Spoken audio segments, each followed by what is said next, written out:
Shri Gurubhyo Namaha. A very warm welcome to the second session of this weekend's Weekend with Wisdom.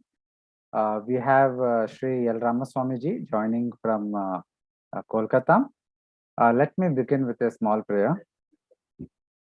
Vakratunda Mahakaya Koti Surya Samaprabha Nirvignam Kurume Deva Sarvakaryeshu Sarvada Agajanana Padmarkam Gajanana Maharnisham Anekadantam Bhaktanam Ekadantam Upasmahe Shri Gurubhyo Namaha Hare Om. In this weekend session, Sri Ramaswamy ji is taking a very unique lecture series titled Fragrance of Vedanta in English Literature, wherein he is analyzing some classical English literature and giving a Vedantic interpretation of them, or something Vedantic meaning that can be drawn from it for our everyday life. So in the morning session, Ramaswamy ji took the famous poem, The Village Preacher by Oliver Goldsmith. And in this second session, he'll be taking a small segment from Hamlet of William Shakespeare. Warm welcome to Ramaswamy ji again. Viewers, Ramaswamy ji is the senior disciple of Swami Parthasarathy ji, and he heads the Vedanta Academy at Kolkata. So with this very brief introduction, I invite Ramaswamy ji to start his session.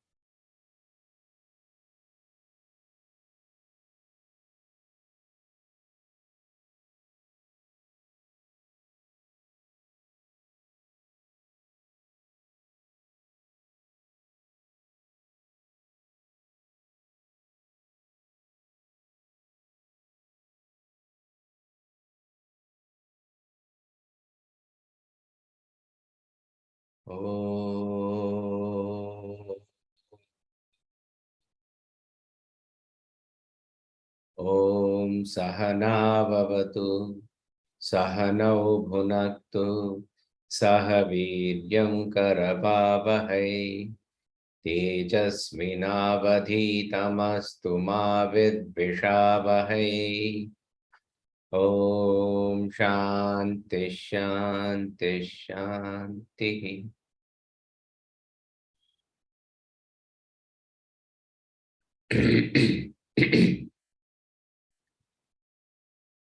One of the main themes of Bhagavad Gita, given in chapter 6, verse 5, is an immortal verse which says, Atmaiva Atmano Bandhuhu Atmaiva Ripuratmanaha. Yourself is your own friend, yourself is your own enemy. Therefore, it says, Uddhare Atmanatmana. Please raise yourself by yourself. Let not man lower himself. Let him raise himself by himself. It is his own self which is his friend. It is his own self which is his enemy. A knife is there. It can be used for cutting vegetables. That knife is a very useful instrument. But if you are not careful, that instrument can cut your fingers.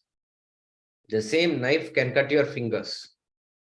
You cannot blame the knife. It is how you use the knife. Exactly like that, how you use yourself is the way you can harness the energies within you. So what is the instrument within us? In Sanskrit, the term used is karana. Karana means instrument. Antakarana are the instrument which are directed, which is there within you. It basically refers to the mind. Mind is the instrument that you are having. So in fact, this term karana also indicates that mind must be an instrument in your hands rather than you becoming the instrument in the hands of your mind. Your mind should not dictate or determine how the course of your life should be. Rather, it must be under your control, and you can use the mind in a very positive way. Such a mind can do wonders. So if the mind is under control, then your own self is your friend. You can raise yourself. You can evolve. But if the mind is not controlled, then it can cause downfall. Now the question arises as to what is that with which I can control the mind. Everybody talks about this in general. You must be focused. You must concentrate. You must control the mind. You must not allow it to fall for the temptations. All that is correct. But the question arises, with what should I control the mind? Can it be controlled by anything external to me? No, I only have to control it. I cannot give the control to somebody else. So it is, in other words, suppose if you talk about a person who is a hypnotist, who hypnotizes you and makes you do various things, you are as it were under his control completely, but that does not help you in any way. You can consciously evolve, you can do proper actions towards your own self-development if you are having perfect control of the mind. And let us be clear, the nature of everybody's mind, all the mind, when I say human mind, by itself, it cannot be disciplined. That is not its nature. It is constantly in motion. It cannot sit in a place. It goes into the past and future.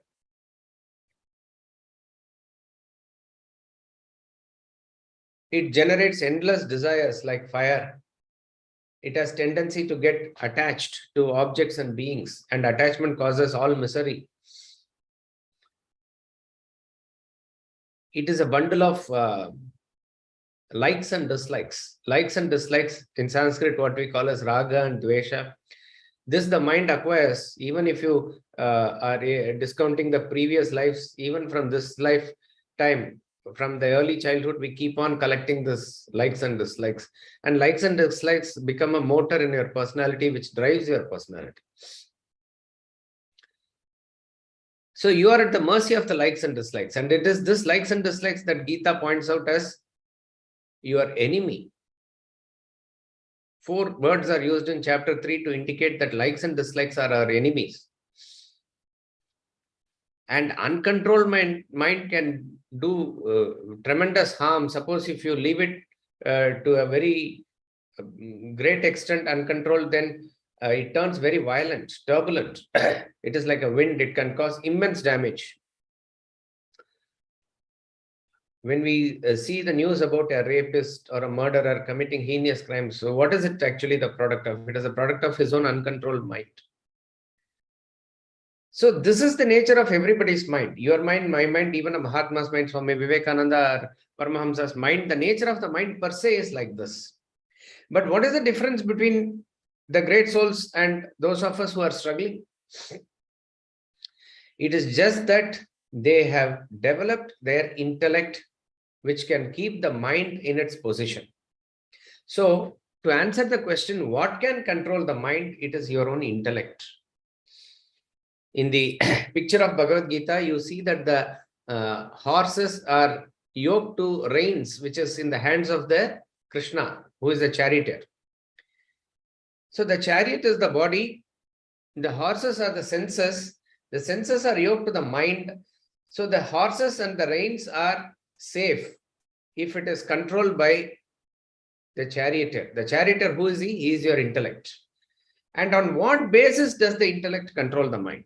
Intellect controls the mind on the basis of its establishment in higher thoughts or wisdom.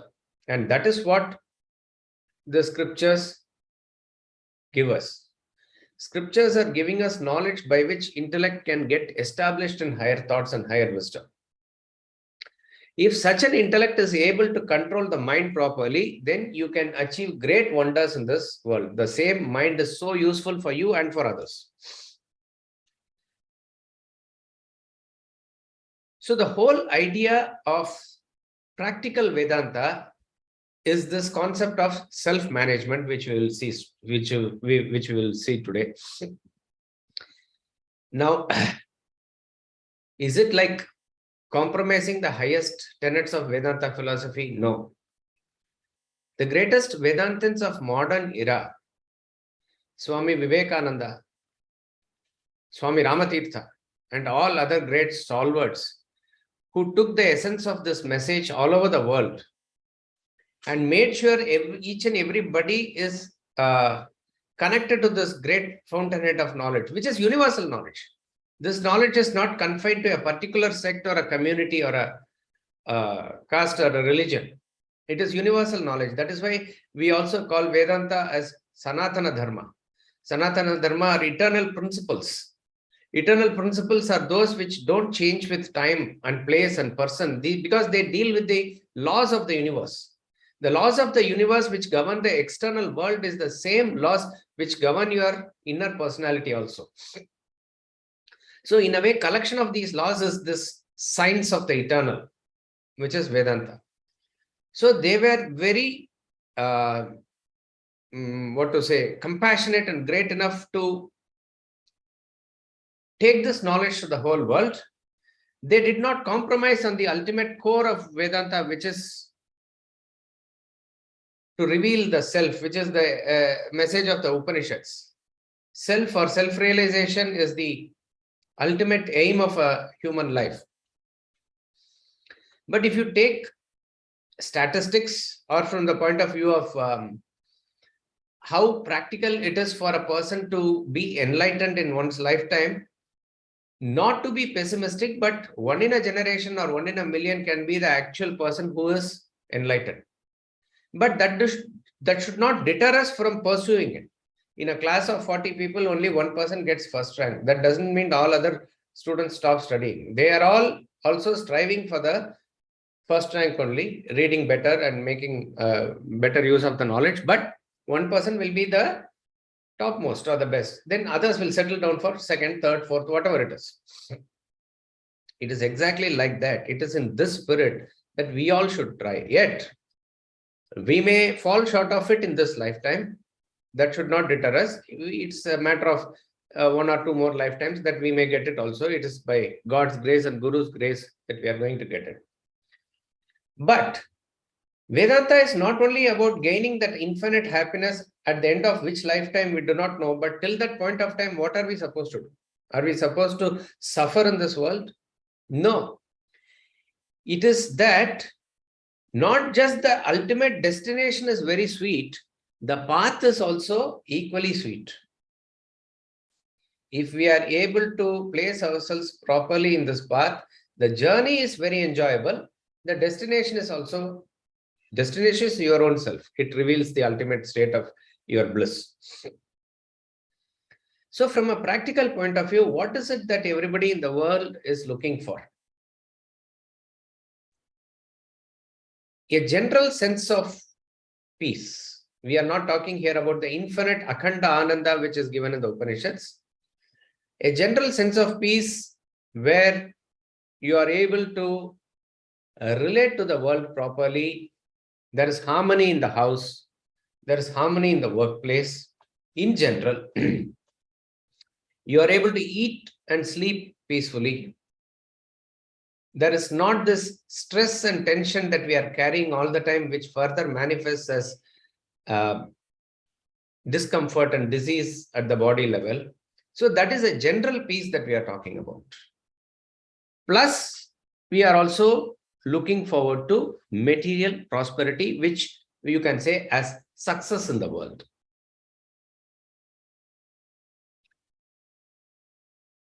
So there is external material success in the world that everybody looks forward to in whatever form, however you define it.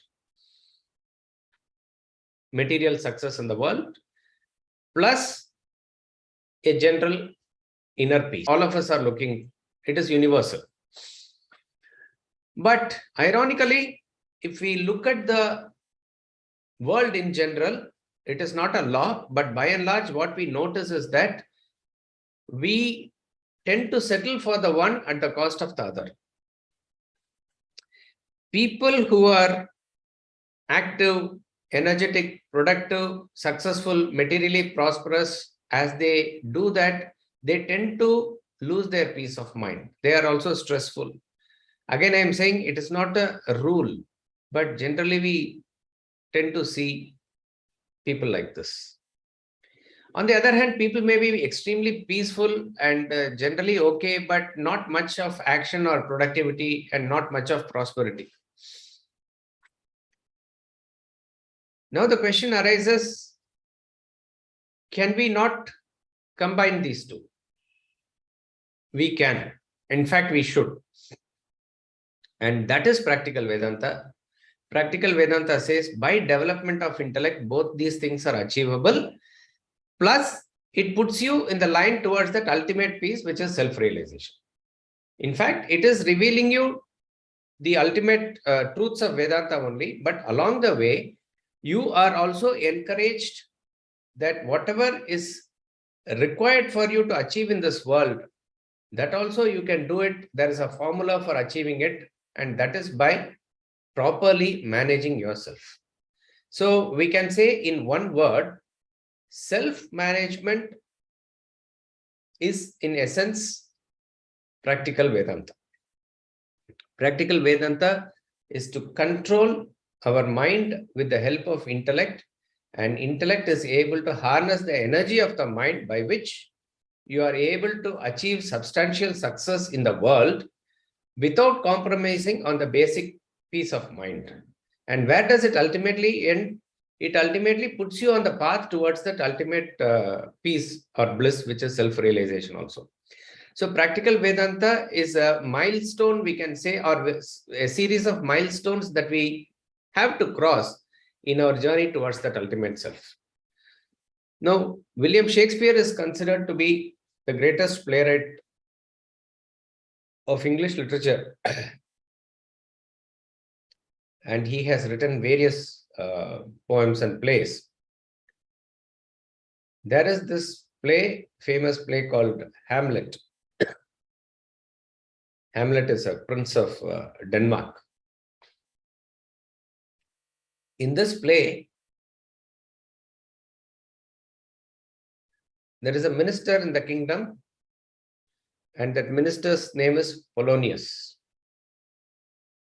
Polonius has a son, and his name is Leatus. Leatus is about to leave for France for higher studies. So on the eve of his departure, Polonius is giving a series of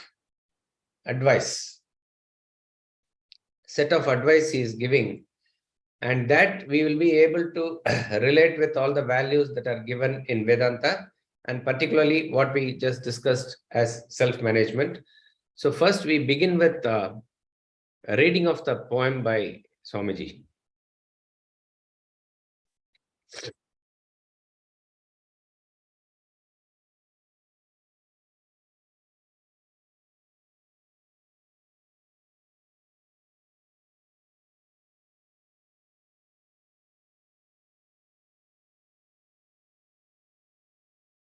Polonius Advice in Hamlet. There, my blessing with thee.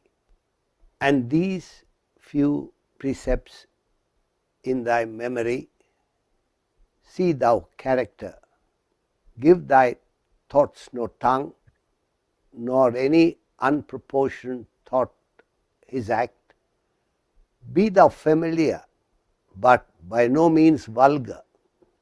The friends thou hast and their adoption tried, grapple them to thy soul with hoops of steel.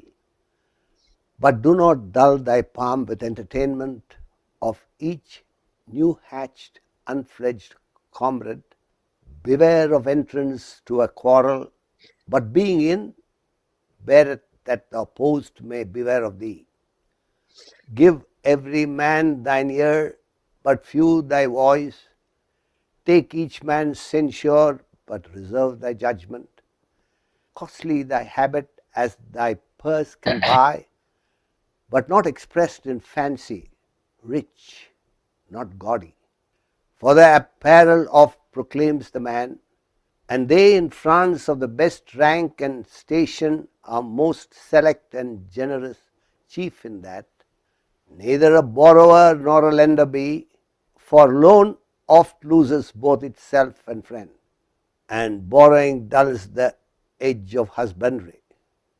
This above all, to thine own self be true, and it must follow as the night, the day, thou canst not then be false to any man.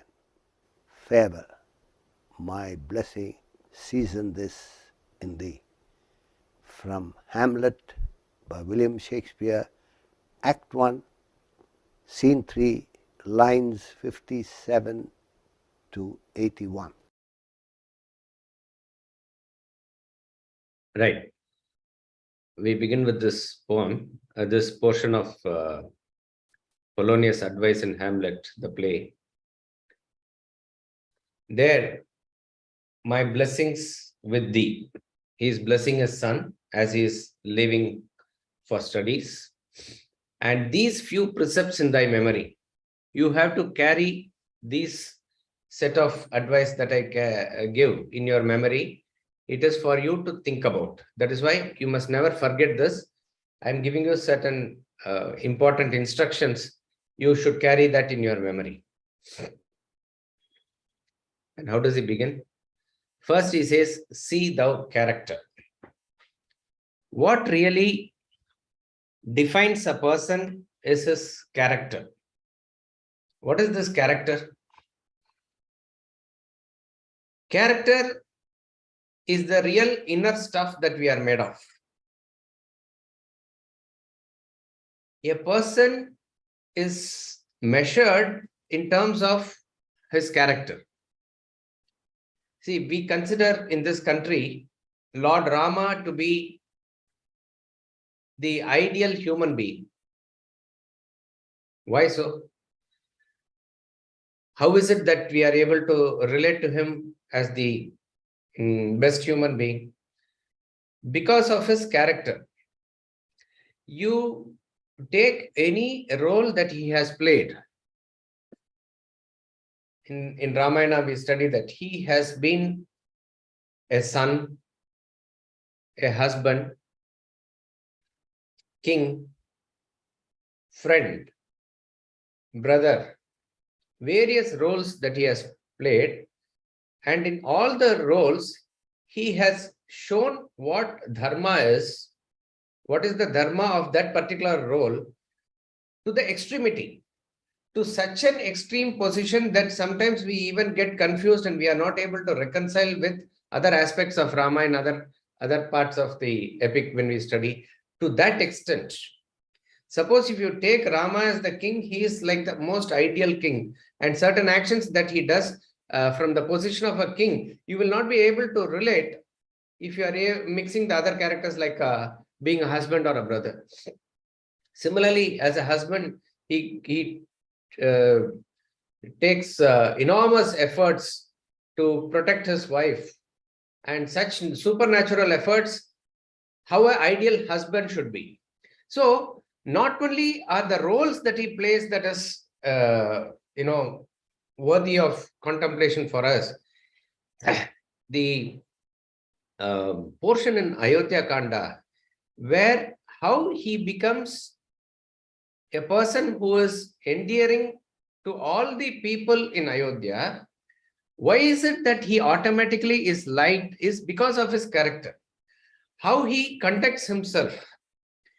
Even, in fact, the beginning of Ramayana, to Narada, sage Valmiki asks the question and he puts down, let us say, a list of 16 characters. Who is a person who is able to follow all these things he is asking? One who is able to control his anger, one who is self-realized, one who is extremely pleasant in his talking, one who measures his words at the same time. So, all these various valor, various qualities of a person is what he is asking. And to which Narada gives a synopsis by saying, this is the person who has all these characters, and he is the ruler of Ayodhya. He introduces Rama to him. So, how is this character formed? In Vedanta, we know the basic stuff of a personality to be the unmanifest personality, which is the vasanas. Now, how is it these vasanas get deposited in our personality? See, you see a person suddenly on the road, he gets from the car, quickly does some help. He sees somebody's purse has fallen, wallet has fallen. He gets down from the car in the traffic, takes the purse, gives it to that person, and quickly continues his journey. It's a very great thing that he has done. He is helpful in nature, unselfish in nature. Why is he doing like that? That is his character. That is the stuff that he is made up of. It comes naturally for him. Another person is a pickpocket. He takes the purse from the other person. Why does he do that? His vasanas, his tendency, his nature is like that. So therefore, the question arises as to how is this formed and what should we concentrate on so that we are careful with our character. It is said in, I don't know, you call it not a proverb, some saying about the character. It says, watch out your thought, because it is the thought that further manifests as your words. The words that you speak are nothing but expression of your thoughts. Therefore, where should you actually have a watch? It is on the thoughts. The thoughts become your words, and the words further become your actions. Your actions are nothing but extension of your thoughts and words only. Automatically, what you think, you speak, and what you speak, you will act. And the more you act, more you deposit the seed of these actions. That is what creates habits in you. How are habits formed in a person? By repetitive actions. By repetitive actions are our habits formed. So right from the childhood, a certain groove is formed within us. And once you continue these habits, this is what exactly determines your characteristics. A character is formed by repetitive thought flow, your actions, which forms the habit, and that is what defines you. So a person is defined by his character, and this character is product of his thoughts, and the character determines your destiny, they say. So your thought determines your destiny. So the whole thing boils down to how are you able to view your thoughts? How are you able to analyze and control your thoughts? So the analysis of your character comes from the way of your thought process. What do you think? That is why in our country, we talk about giving good sanskar from the beginning and all this. So what is this sanskar? Impressions. From the father to the son, from the guru to the disciple, these impressions are put early in the childhood in the proper way. Because it is this which goes into the system that is going to flower later. Or even if he is bereft of values later in life, if you have to dig deep within your personality, it must be there. Then only you can bring it out.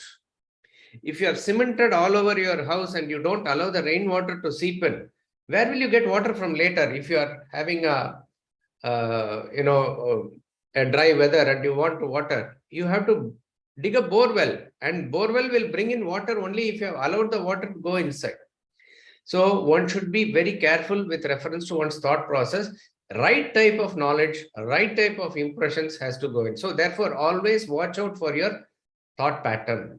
That is what he says here. Look, see the character. Then he says, very important, give thy thoughts no tongue, nor any unproportioned thought his act. And this is what is the essence of this, what we call as practical Vedanta. Give thy thoughts no tongue means whatever comes to your mind, immediately, impulsively, don't speak. The famous Tirukural says, whatever you cannot control, that's okay, but have a control over your tongue. Because in another Quran it says, because even if a wound is caused by fire, it will get cured over a period of time. Fire burns, it will get cured. But the moment you hurt another person with your words, it is impossible to repair. So one must have control over one's words. Words must be measured. In the Gita, Lord Krishna talks about tapas. Tapas is conservation of energy. So tapas at the level of the body, tapas at the level of the speech, and tapas at the level of the mind, he says. So in speech, he says, Anudvegagaram vakyam. Do not speak in a very excited way. And what you must speak? You must speak the truth, satyam. And that satyam or truth, you must say it in a nice way. Priyam. It should be pleasant for others. We are not saying that just to please others, you will say anything. You have to speak the, that's why first he said satyam. Fact must be said. But say it in a way that it will not hurt others. You don't say, it would have been better if you lost 20 kilos. Suppose you say some, that's not the way to hurt that person. Whatever his problems you don't know. But you can always advise him as to how he can reduce his weight and how it is good for his health. Some way you have to put it nicely for him. Hitam, you are speaking the truth, you are speaking nicely, but what is the use? Suppose I say now there is rain in Alaska, I am saying. What is the use? I am saying it very nicely and it is factual. What is the use? You have to speak only that which is useful and in context. And all this he says, Swadhyaya Abhyasanam Chain. How it will come? You have to focus on yourself, work on your development and through self-study. So then you will know exactly how and what to speak. Give thy thoughts no tongue, and nor any unproportioned thought is act. This is what we say, that the intellect must proportion. The actions that are done at the level of the body. This is clear. All of us act. And with what do we act? We act because of our instruments that are there in the body. Body is the house of all experience. Actions are done by the body.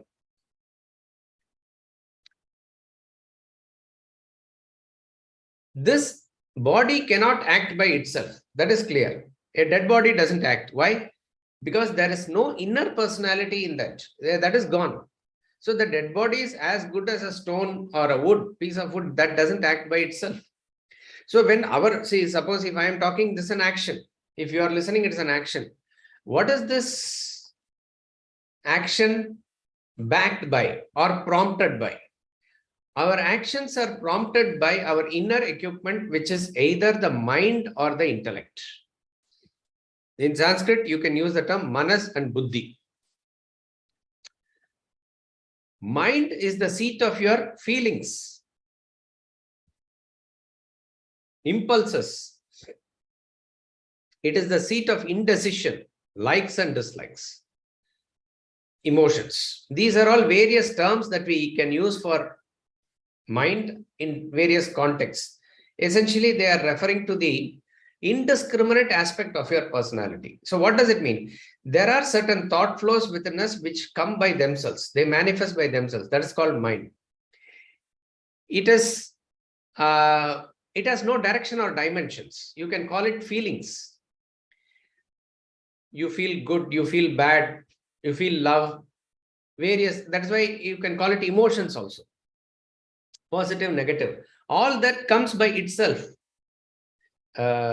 What you say, a automatic thing that happens in the bosom of your personality, that is called as emotions.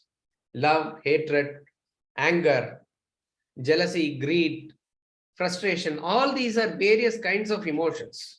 Emotions can be positive also, gratitude, these are positive emotions, but all of them come naturally based on the feelings.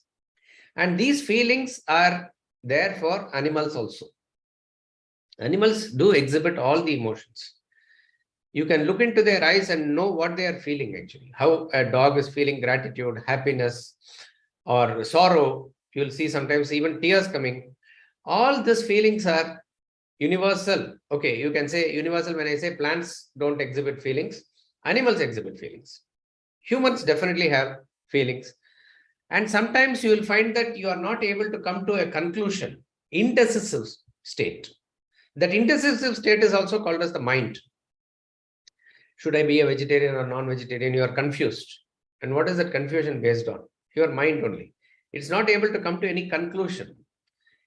Why? Because it acts based on likes and dislikes. I like certain thing, I don't like certain thing. See, in the when the children are in the school, they say, write your favorite color or favorite fruit.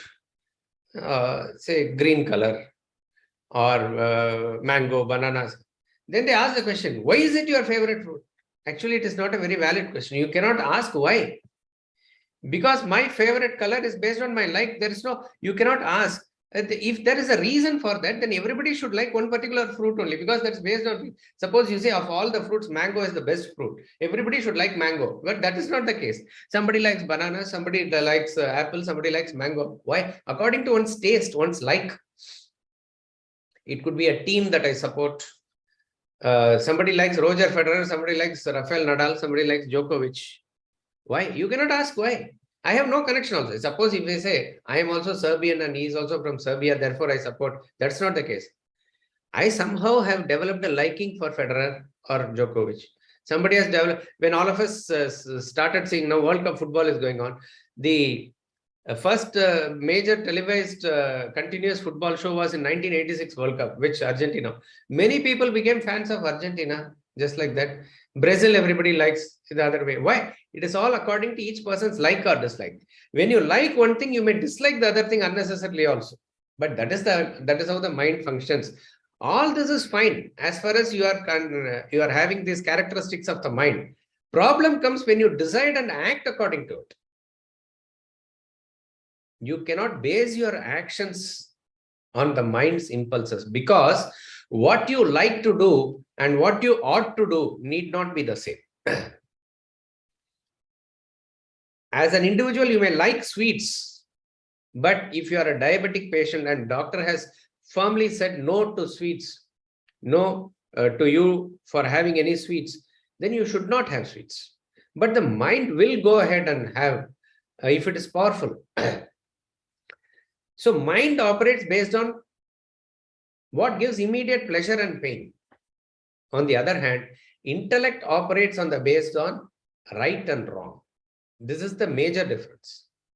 The choice of the mind, when I say choice, mind has no choice. It simply goes and does whatever it likes, that's all.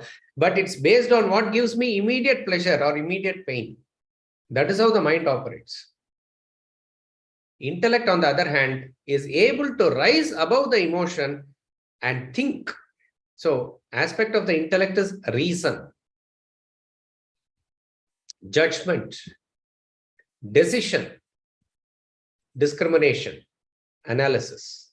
All these are functions of intellect.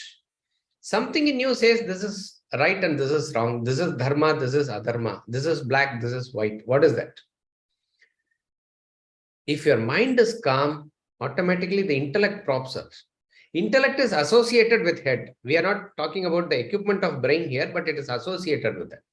Mind is associated with the heart. That is why the human structure, nature itself has given us a lesson that when you stand erect, head is above heart. We saw in the morning also in the poem where he says, though round its breast the rolling clouds are spread, eternal sunshine settles on its head. The head must be always pointing or it's oriented towards the higher truths, and that is where intellect gains the strength from. Here we are not talking about merely intelligence of a person.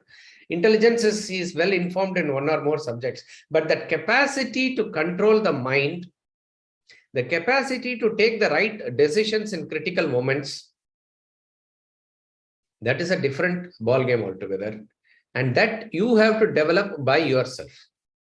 No school or college can develop it. It can give you worldly knowledge with which you can help yourself in the world to make a living.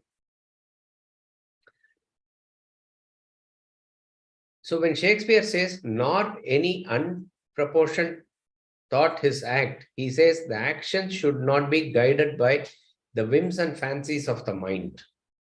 It should be guided by the ideal or the goal of the intellect. What is it that I need to do? What is the duty of a person that has to be done, irrespective of whether I like it or not? That is the first lesson that one ought to learn in life. Ultimately, we end up learning it the last. So, what is then self-management? Self-management is, in essence, intellect governing and controlling the mind. Here, we are not talking about suppressing the mind or frustrating the mind. You have to channelize the emotions of the mind. That's what see, mind is like a river. River is a very useful commodity to the society because it gives a lot of benefits, advantages. It can give drinking water. It can produce electricity. It can provide space for navigating your boats. For those who eat fish, it gives fish. Various ways it's useful. Irrigation, you can take water from there. But the same river turns as a curse if it breaks the banks and flows on the other side. Loss of life, loss of property, disease, loss of cattle, everything happens. Because it has become uncontrolled. So mind is like that. The banks are the intellect and the mind is the river. If the banks are strong, the river can flow in any force. But if the banks turn right, it turns right. It turns left, it turns left. In fact, such a river can be harnessed even more. So the actions of the body should always be guided by the intellect. This is a very valuable lesson that Shakespeare also gives here. Give thy thoughts no tongue, nor any unproportioned thought his act. Be thou familiar, but by no means vulgar. There is a saying that familiarity breeds contempt.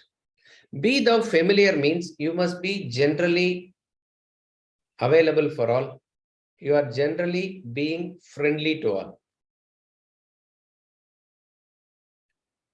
You are not, what to say, acting pricey and not available. That you are actually being friendly. You are there.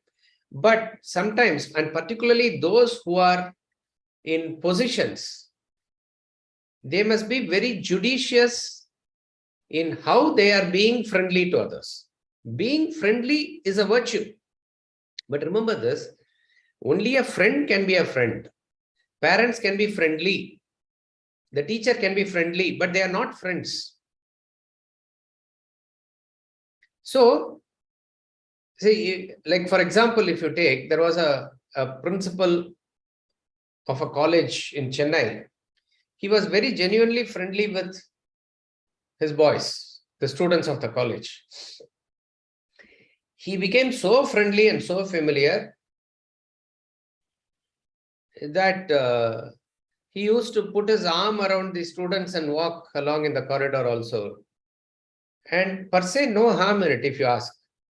But what did that result in?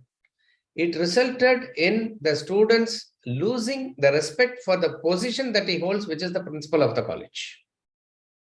Why did that happen? Because he became too familiar. So familiarity to such an extent becomes like vulgarity. So you have to maintain your position. You have to also make sure that the last person in the organization also has access to you. And as we said in the morning, there are means of channels that are open for them to contact you. For your position, they may have to take appointment and meet you. All that is fine. But they know that this leader is there, this person is there, and we can approach him. That way, you are familiar to everybody. But it should not come down to such an extent that you lose the value. It is nothing to do with your what you call a self-respect or ego or anything. But the position that you hold, that must be given that its due respect and importance. Be thou familiar, but by no means vulgar. The friends thou hast and their adoption tried, grapple them to thy soul with hoops of steel. He is talking about friendship here. Of all the relationships, friendship has its own place and it's unique in the sense it is a relationship that is born of pure love. All other relationships, we can say, are in a way imposed on us. Every relationship, the basis is love only. We are not denying that. Mother is motherly love. Father is love. The father takes you and you must have a relationship with the guru or the teacher. That is also a relationship. But friend is somebody who comes into our life without any strings attached, and that is formed based on mutual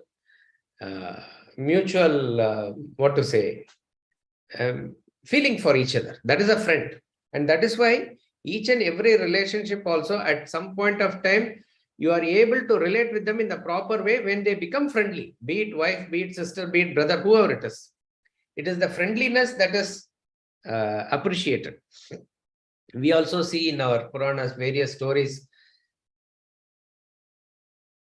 Rama accepted Sugriva as his friend, and Hanuman made sure that that friendship is solemnized on fire so that Sugriva has that confidence.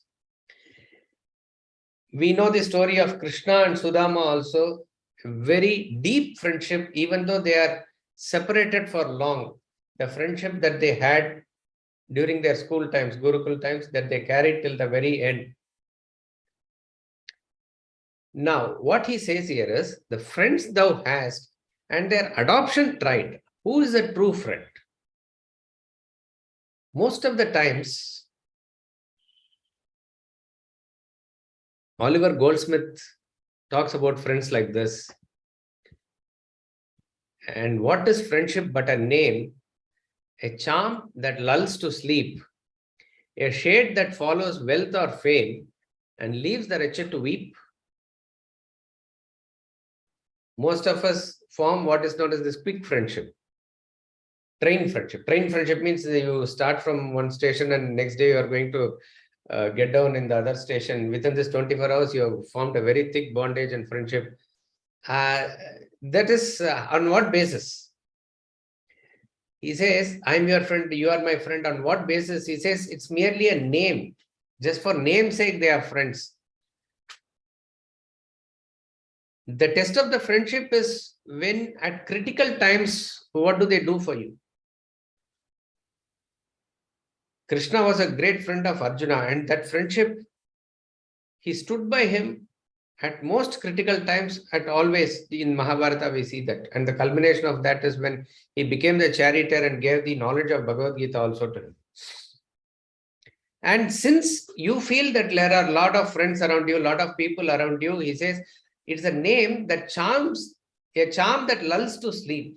You are having that notion that friends are there, and that makes you go into a sleep. That means you feel comfortable that they are there anytime. I can be taken care of. It is a false sense of security that you have, a charm that lulls to sleep. But who are they? Are they your friends? No.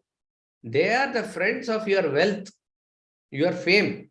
As long as he is the chairman of the bank or something, there will be 10 people walking even as he goes for morning walk, because he is in the power to sanction loan or various things that he can do. So everybody is friends. Or if that person is an MLA now, there are hundreds of people around him like friends. Next election he loses, Only his dog will follow him, because the dog is the only thing which follows. It was his friend, irrespective of his position or something like that. So he says, what is this friendship? This friendship is a shade that follows wealth or fame and leaves the wretched to weep. Means at critical times when you are actually needed, they desert you. You are weeping alone. So in a pond, when the water is full, all the birds will be there because it provides fish and everything. When the water is completely dried, the birds will go away. The lotus and lily which are there fading and standing there, that is the real friend of the pond, says a very beautiful poetry. So adoption tried. Friendship is formed over a period of time. The friends thou hast in their adoption tried, grapple them to their soul with hoops of steel. And what does a friend do? A true friend has no formalities with you, right? He has no formalities with you. He's very close. He can come into your room anytime. He can take your wallet and take money also. That is what a close friendship is all about.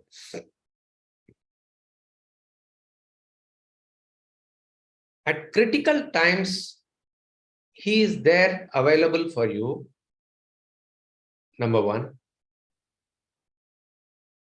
Number two, a true friend is one who will say what is right for you, whether you like it or not, on your face.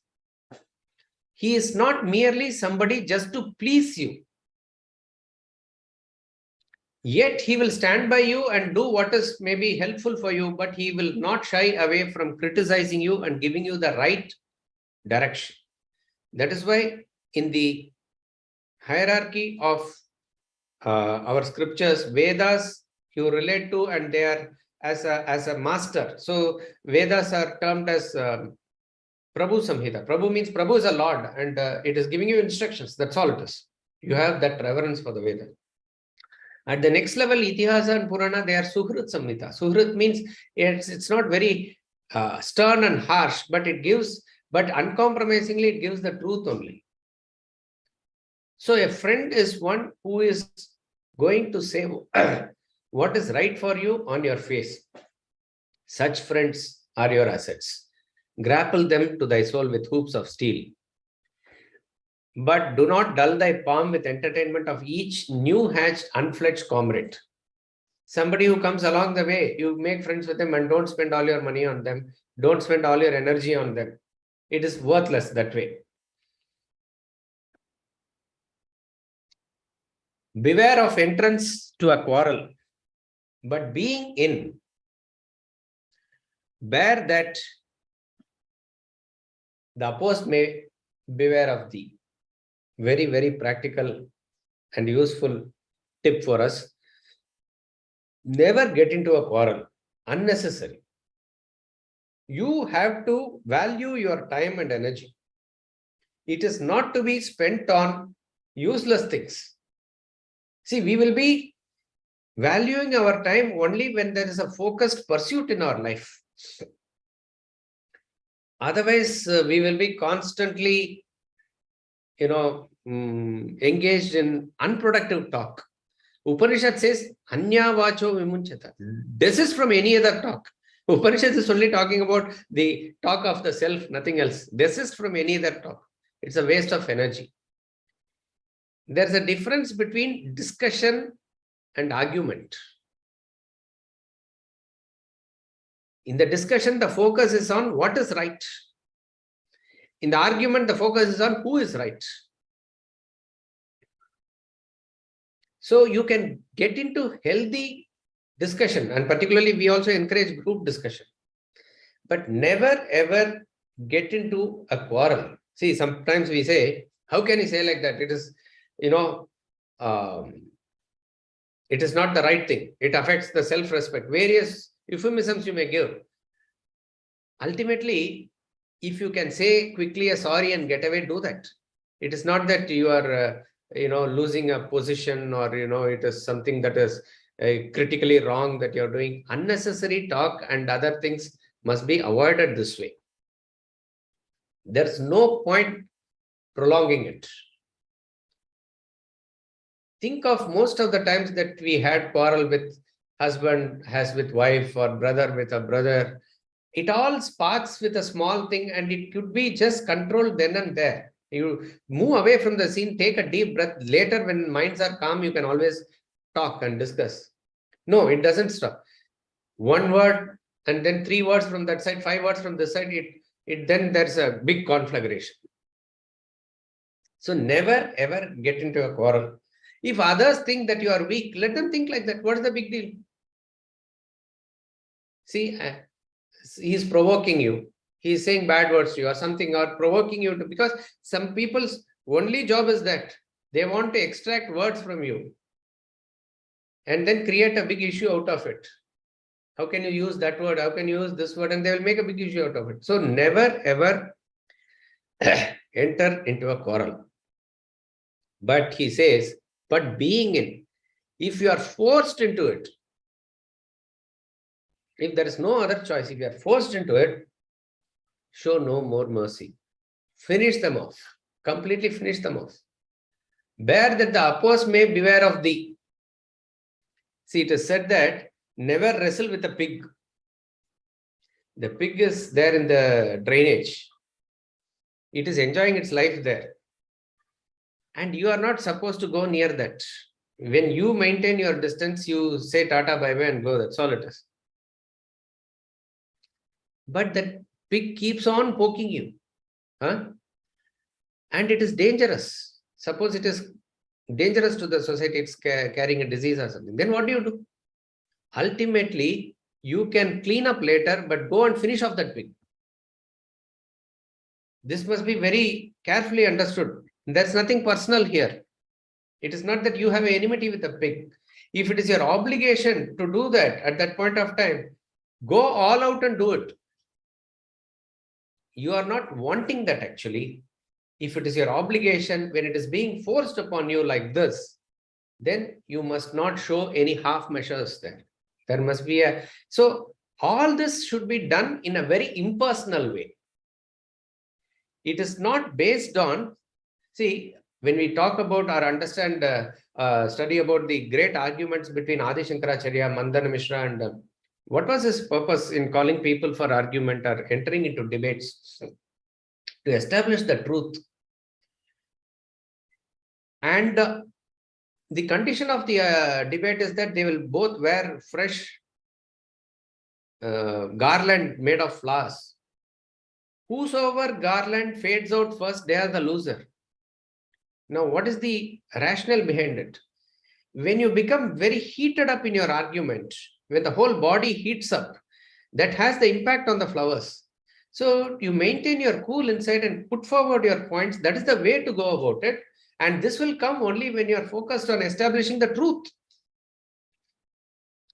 So in an impersonal attitude, this has to be done. Beware of entrance to a quarrel, but being in bear that the opposed may beware thee. Give every man thine ear, but few thy voice.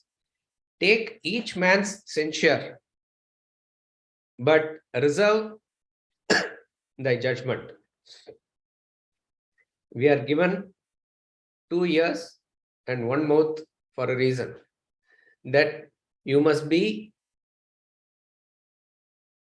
in the mode of listening more and speaking less. And this will happen only when you are focused on your self-development. When you are focused on that, at every stage, at every experience of life, you are thinking in terms of how can I use this experience to develop myself? What can I learn from this? Even if a person is criticizing out of his frustration or anger, doesn't matter. If you are a student, proper student, you will be open to what he says.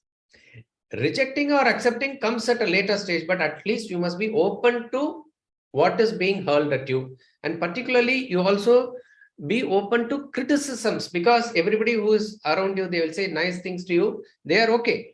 But who is doing good to you is also one who is criticizing. And I'm saying, irrespective of the character of the person who is criticizing, if you are objective enough, you will be open to what he says. And if it is any course correction is needed at your end, you will be willing to do it. But when it comes to advising others, give but few thy voice. Knowledge is only taken, never given. Even if you are seeing somebody who is probably in the wrong path and you know what is the right path, you want to help him, and that's a correct attitude and intention. But unless otherwise they show, it is not that they have to fall at your feet and seek knowledge. If they show through their body language or something that they are receptive for an advice or suggestion or knowledge from you, do not give. Why? Sometimes it will be counterproductive. It will bounce back on you. That's all. It will not be helpful. Just because you force your things, even if it is your own son or wife, the formula is the same. Knowledge is only taken, never given. So make situations and environment conducive enough for the knowledge transaction. That's all it is. You have to go all out and help. Particularly when you have knowledge, you must help others. But it must be given in a conducive way where the other person is receptive. Give every man thine ear, but few thy voice. Take each man's censure. That is the attitude with which you are able to receive criticism, but reserve thy judgment. You need not be judgmental about others. Who are you to be a custodian of the other people's conscience? Let them settle their accounts with God. You need not be judgmental and paint the person in a particular color.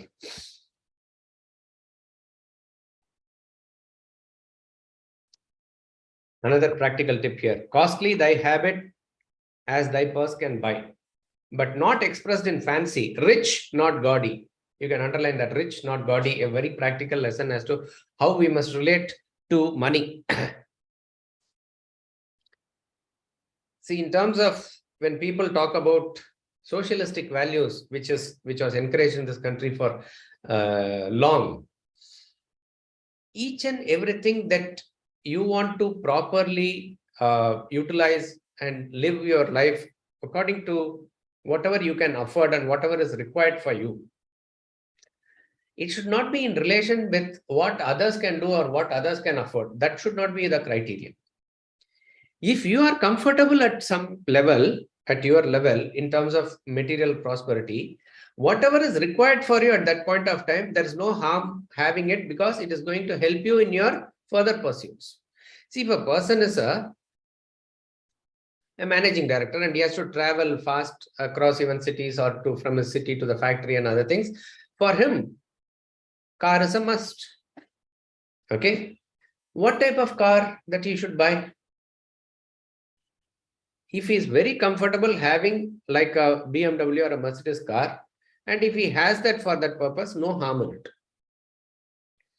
He says, costly thy habit as thy purse can buy. Because if you take the argument that when everybody is not even having proper Honda car or a Santro car and you want to have Mercedes, okay, I'll have only Santro car. And people are not having cars, they are going by scooters. You want to have car for your own. Are you not feeling for others? Okay, I'll not have car, I'll buy a scooter. People are going in bicycles. And then you can buy scooter also. Bicycle, people are walking, they can't afford bicycle, then you'll walk. Where do you draw the line? Where actually do you draw the line? This type of thing is not an intelligent way of living. So very practical technique given by Shakespeare here is, costly thy habit as thy purse can buy, but not expressed in fancy.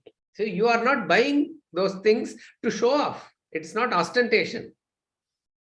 It is for a purpose. You buy car so that there is a utility of travel in it, not to show your social status or to show that I can have a third car or something. So it is not expressed in fancy. So he says, you be rich, not gaudy.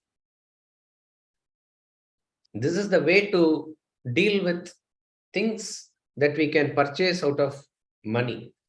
What is the utility of it? What is the purpose of it? What are you buying for? That you be clear. And do that well within your means. It is at the individual level like this, and later he is going to say at the collective and the society level also the same thing applies. Costly thy habit as thy purse can buy, but not expressed in fancy. Rich, not gaudy. For the apparel of proclaims the man, and they in France of the best rank and station are most select and generous chief in that. The same thing applies to how you express yourself, what you dress, how you conduct yourself. It is all further expression of that. And France is supposed to be maybe the cultural capital of Europe in those times, and that is why for higher studies he is going there. He says they are having the best taste, and so therefore you must dress yourself properly there. A person is sometimes you may even, there are some people who even are comfortable with second-hand clothes or something, but the way they wash, iron and put it beautifully fits them. So it is not the question of having a fresh cloth or a second-hand cloth. You can be a very clumsily dressed person, even with all the great dresses that you have. So it all is an expression of the mind of that person, which is having that clumsy thoughts inside. So how you dress, how you conduct yourself, all this is an expression of what is your inner thoughts. And he says the French people are the best judge of that. So you be careful in how you express yourself there.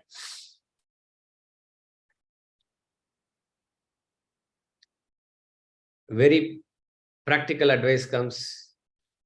Neither a borrower nor a lender be, for loan oft loses both itself and friend. Whatever is your means, try to live within that. We saw in the morning, what is the definition of richness is that a person whose desires are contained within his income and assets, he is a rich person. And a person, irrespective of his bank balance, is craving and wanting beyond his means, he is a poor person. So at no stage should we be a borrower or a lender. And it is true that it always ruptures the relationship. In Ramayana, Ravana comes for the first day battle and he is sent back home by Rama, saying that you go today and come tomorrow, because he was completely disarmed. Completely he was disarmed. Never has Ravana experienced this. And he is extremely agitated. And in the Tamil Ramayana, Kamba Ramayana, Kamban says, Kadan Pattar Nenjam Pol Kalanginan Ilangai Vedan. Kadan Pattar Nenjam means the mind of a debtor, mind of a person who has borrowed money. How much agitation that it will go through. Like that was the mind of Ravana. Now you may say people who are giving money, they are agitated more because they don't know whether they can collect money. Either way, it is borrowing or lending. It agitates both people. You have to constantly follow up. The relationship will go. It is a good friend and you gave money, and constantly one aspect of your personality is preoccupied. We have a habit, particularly in this country where it is, the workers, the maidservants, whoever it is, they have a tendency to borrow, and they'll say, next month in salary we will give and you can cut, and next month they will borrow more, and it will be a never-ending relationship with them. Even whether they perform or not, you are bound to keep them because you are not able to get the money back from them. It is quite unnecessary. Like this, actually, it started when Vedanta Academy started. The workers, a few people who are there working, Swamiji first itself, he said in the beginning, they must know how to live within their means. It was nothing of borrowing or anything was encouraged. Eventually, now we have built houses and other things for them. That is a different thing altogether. But never encourage a person to live beyond his means.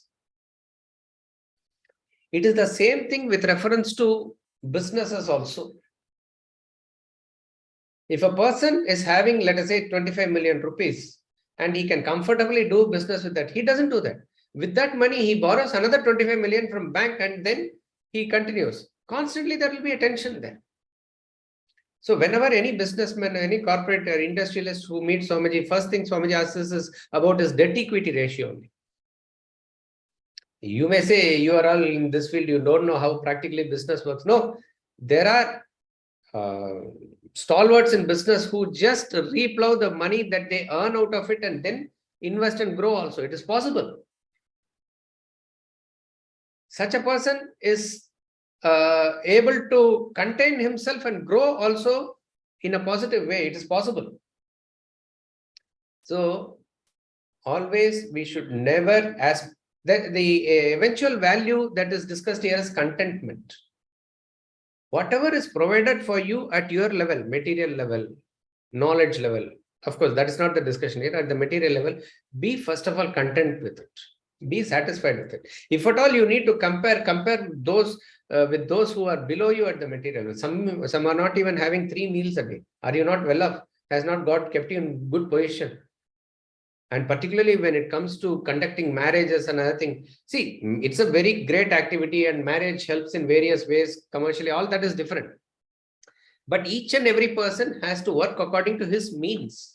That is the main thing. Neither a borrower nor a lender be. For loan oft loses both itself and the friend.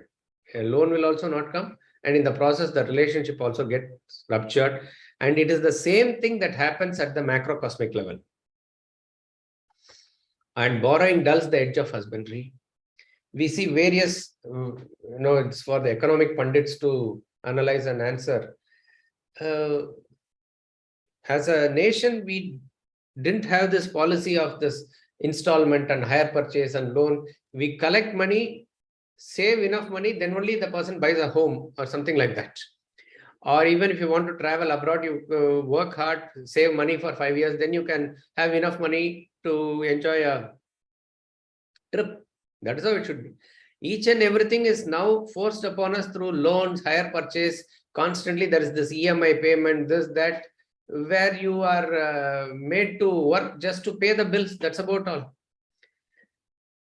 Where is the enjoyment aspect of it? And the nations which are doing that at a higher level, it is not good for the nations even in the long run. So when we see the glorious days of China and India for centuries together, when they were the leaders of economy in the world, it was not a system that is now what is seen prevalent. It's a different kind of system altogether, which did not revolve around borrowing or lending. Though it is an aspect of the commerce, we are not denying that. But that is not the way in which the entire society or nation functions. And borrowing dulls the edge of husbandry. Finally, the last advice comes here. He says, this above all. This above all means what I am going to say now is above all that I have said now. And what is that? To thine own self be true, and it must follow as night the day. Thou canst not then be false to any man. A classical piece of advice. These 3 lines need to be underlined. To thine own self be true, and it must follow as the night the day. Thou canst not then be false to any man. Ultimately, be true to yourself. If you try to be true to 100 people, it will not work. If you try to please every other person, it will not work. What is then being true to yourself? Being true to oneself is to follow your intellectual conviction. Whatever you have decided in life as your goal, and whatever the values that you have set for you to follow to achieve that goal, always follow it. That's why he says, follow it as night the day. As much as night and day are repetitive and one follows the other without any break or halt, you must follow your conviction like that. Suppose if you have come to the decision for whatever, after analysis, that you need to be, let us say, vegetarian. If that is your conviction, follow it at all costs. If you are convinced that this is what you need to pursue in life, study of Vedanta or whatever it is, music or something that you have taken up, go till the end of it and achieve it. For that, whatever is required, draw a plan of action and stick to that. Do not deviate away from it, giving very flimsy excuses.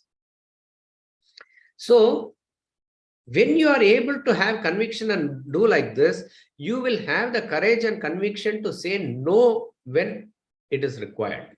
You need not be rude or harsh to others or impolite to others, but you must be stern and say no when you have to say no. Most of us have this weakness.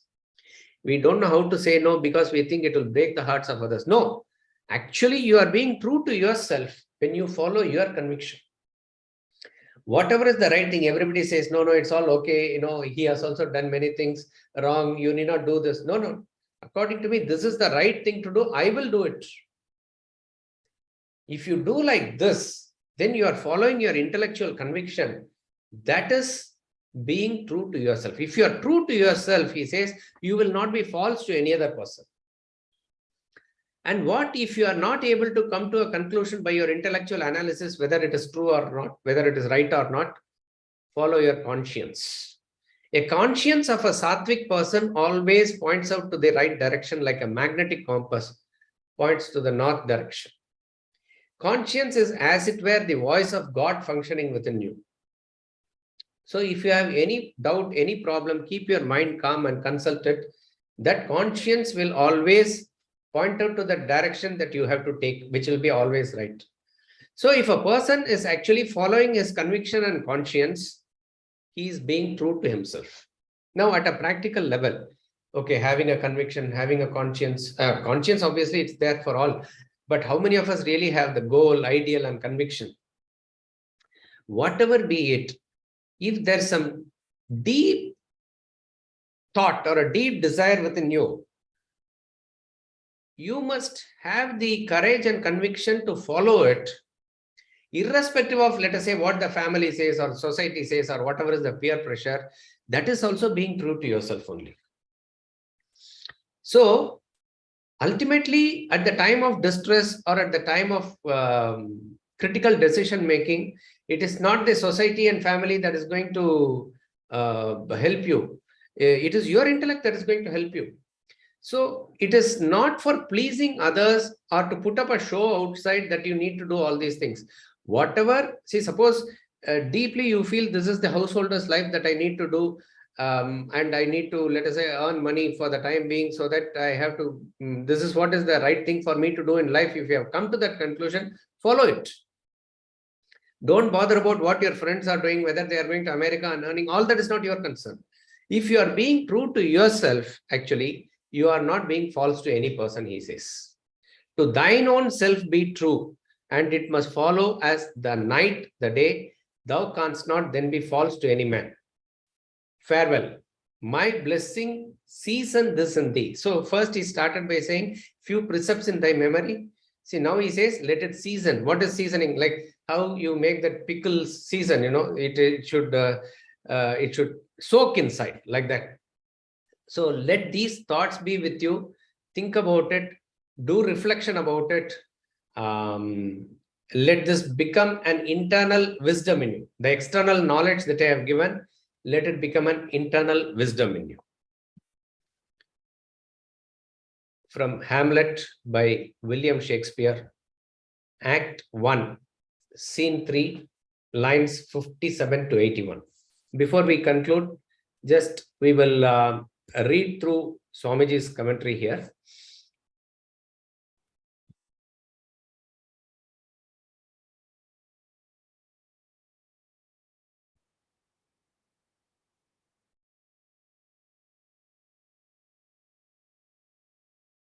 This is an extract from Shakespeare's play Hamlet. Polonius' invaluable advice to son Laertes on the eve of his departure to study abroad. An advice which will serve as life's guidelines to all humanity. Apply your reason and judgment to every word and deed. Be familiar with people, but not so intimate as to descend to vulgarity. Base your friendship on deep emotion rather than surface whim or fancy. Avoid entering into a quarrel, but when forced into one, let others beware of you. Listen attentively to one and all, but speak only to the deserving few. You may lead a rich and comfortable life, but not indulge in a vulgar display of wealth. For exhibitionism proclaims one's character. Do not be a borrower or lender. Borrowing dullens your management of affairs. Lending ends in loss of known and friend. This above all. Be guided by the voice of your own conscience and conviction in thought, word, and deed. Never falter in this discipline.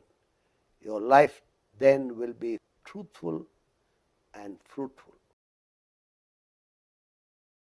Thank you very much.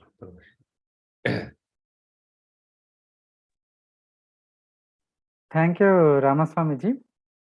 Another wonderful session and another beautiful poem from Shakespeare. Viewers, if you have any questions, we have just few more minutes left, so we can take up. Please do post it in Q&A box.